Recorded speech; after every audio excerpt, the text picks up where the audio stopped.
नमस्कार साथियों, आज है हमारे पास एक लैपटॉप आया है डिम डिस्प्ले केस में और डेल का 3542 इंस्पिरॉन 15 3542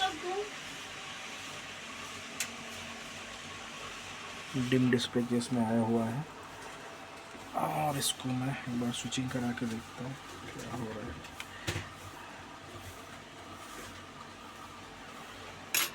लैपटॉप तो चालू हो गया, ना खास स्क्रीन में कुछ दिख नहीं रहा है। यहाँ पे कुछ डेटा तो दिखना चाहिए।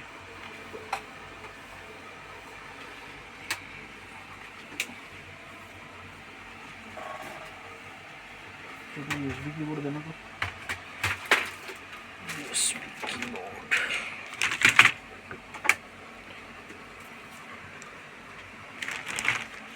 सामने वाले का कहना है कि एक्सटर्नल डिस्प्ले आ रहा है, इंटरनल नहीं आ रहा है। ये हमने यूएसबी कीबोर्ड लगाया और लॉक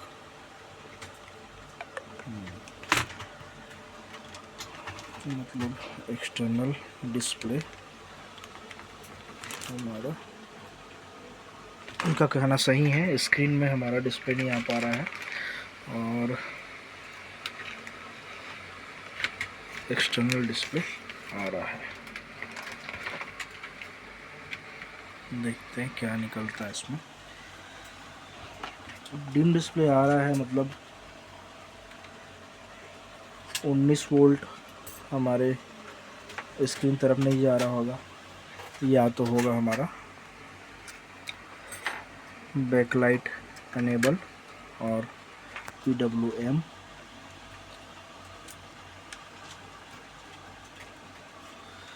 दोनों में से कोई मिसिंग होगा।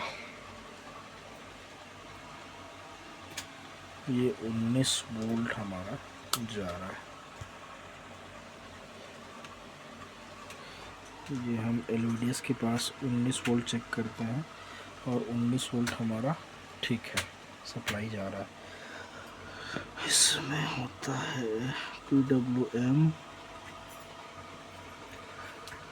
ऐसा होता है, याद तो नहीं आ रहा है। आई थिंक ये वाली, ये सप्लाई हमारा ये नहीं आ रहा है। ये बैकलाइट एनेबल और PWM दोनों में से एक होगा और एक आ रहा है, उसके बाजू वाला आ रहा है। कोई सा भी हो सकता, एकदम कंफर्म नहीं हूँ कि ये बैकलाइट है और ये PWM एनेबल है, लेकिन दोनों में से एक हमारा ये इस वाले पॉइंट में, ये वाले पॉइंट में हमारा वोल्टेज जो है 3 पॉइंट आ रहा है और उसके दूसरे वाले पॉइंट में यहाँ पे हमारा 0 है। तो मैं एक काम कर सकता हूँ कि इसका तो लॉजिकली बनाऊँ मैं कि ये कहाँ से आ रहा है, उसका ट्रैक देख के मैं उसको समझूं क्यों नहीं आ रहा है। दूसरा ये हो सकता है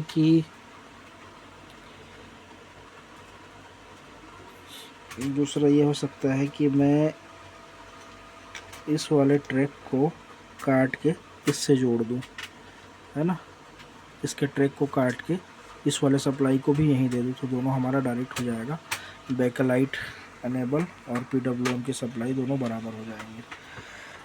एक बार मैं देखता हूँ कुछ फिजिकल दिख रहा है क्या यहाँ पे।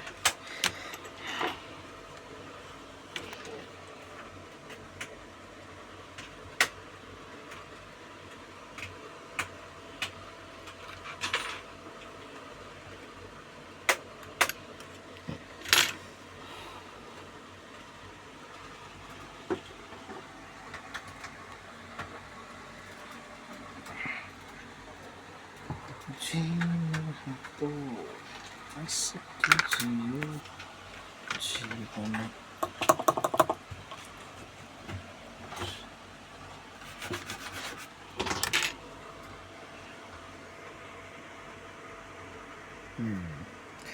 तो ट्रैक तो यहाँ पे बिल्कुल बराबर है।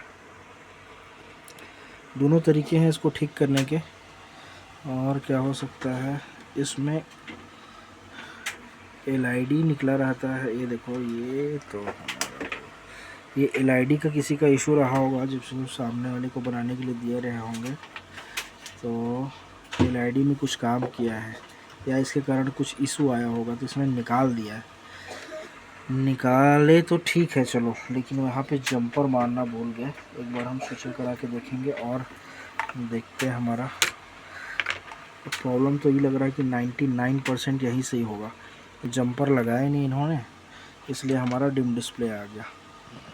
यहाँ सप्लाई हमको ज़रूरी रहता है। ये मैंने स्विचिंग कराया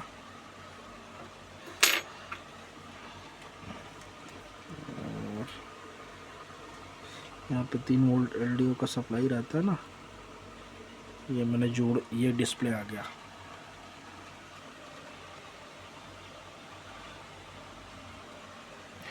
मैंने पिन जोड़ा हुआ है, डिस्प्ले आ गया। ये मैं बाहर निकाल दिया, चला गया। मतलब क्या है, हमारा जो PWM और अनेबल में जो हमारा मिसिंग है वो इसके कारण हो रहा है। ये 3 वोल्ट हमको वहाँ पे जंपर मारना पड़ेगा, तब कहीं जाके हमारा डिस्प्ले बराबर आएगा। मतलब जहाँ हम प्रॉब्लम ट्रेस कर रहे हैं वो तो नहीं आ रहा है वोल्टेज, लेकिन उसके नहीं आने का कारण ये है कि हमारा यहाँ पे एलईडी जो है निकला हुआ है। हम उसको जंपर लगाएंगे एक, और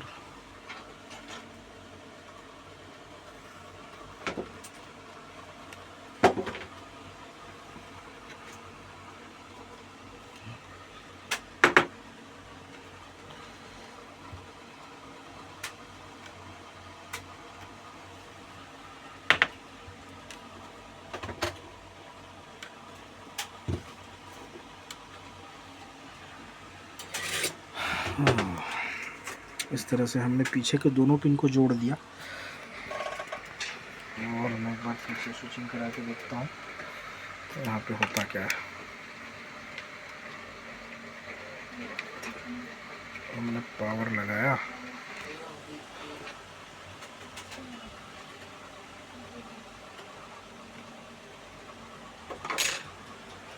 ये डिस्प्ले आ चुका है। अभी मैं आपको दोबारा चेक करके दिखाता हूँ। LVDS के कनेक्टर के पास जहाँ पे हम चेक कर रहे थे, ये वाला पॉइंट में हमारा वोल्टेज आ रहा था, ये अभी भी आ रहा है, ठीक है।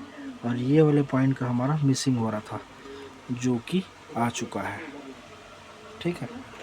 तो इस तरह से हमारा बैकलाइट अनेबल और बैकलाइट PWM अनेबल, ये हमारा दोनों जो है वोल्टेज आने लगा। तो दोनों ज़रूरी रहता है।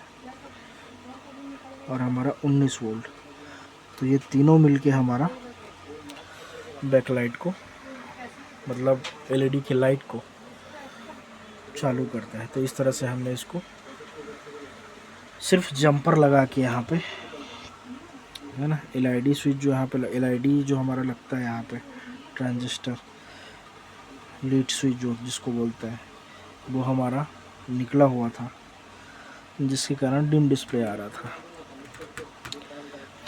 अब खराबी रही होगी कुछ ना कुछ इसमें, जिसके कारण हमारा डिम डिस्प्ले आ रहा था। ये सामने वाले निकाला हुआ है इसके कारण इसको, लेकिन लगा, इसमें दूसरा लगा देना चाहिए। जब भी निकालते हैं ना तो इसमें दूसरा लगा देना चाहिए, या तो पीछे से दोनों पिन को डायरेक्ट कर दो। तो इस तरह से डिम डिस्प्ले वाला इशू, कभी कभी क्या है, इसके बिना भी लैपटॉप चलता है, लेकिन कई बाद में जाके वो हमारा डिम डिस्प्ले आने लगता है। तो इसको इग्नोर ना करें। जब भी निकालते हैं इसको जंपर लगा दें, या तो उसकी जगह दूसरा लगा दें। बहुत बहुत धन्यवाद।